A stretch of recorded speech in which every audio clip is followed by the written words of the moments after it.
When you find the house that you love and you're ready to make an offer, you're going to hear the term earnest money. Think of this as your skin in the game. It's the deposit that tells the seller that you are serious about this transaction. But before you write that check, there's one thing that you have to remember. That money must be sourced. Your lender is going to want to know exactly where those funds are coming from. So please do not pull cash from under the mattress. Don't go to your home safe or even sell the vehicle in the driveway for cash for your deposit. Your lender needs a clear paper trail.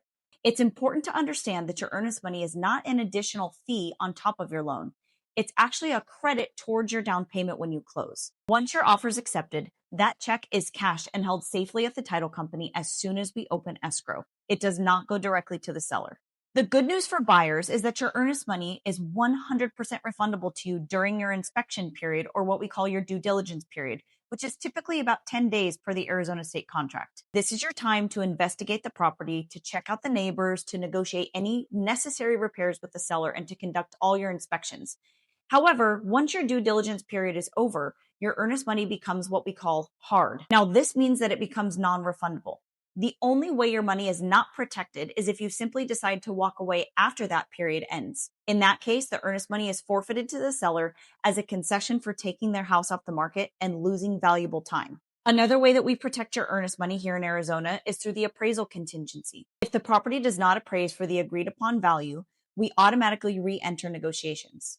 If we cannot agree on a new price based on that appraisal, your earnest money is refunded to you and the seller goes back on the market. Keep an eye out for a later video where we're going to dive deeper into how these appraisal contingencies work. Now let's shift gears.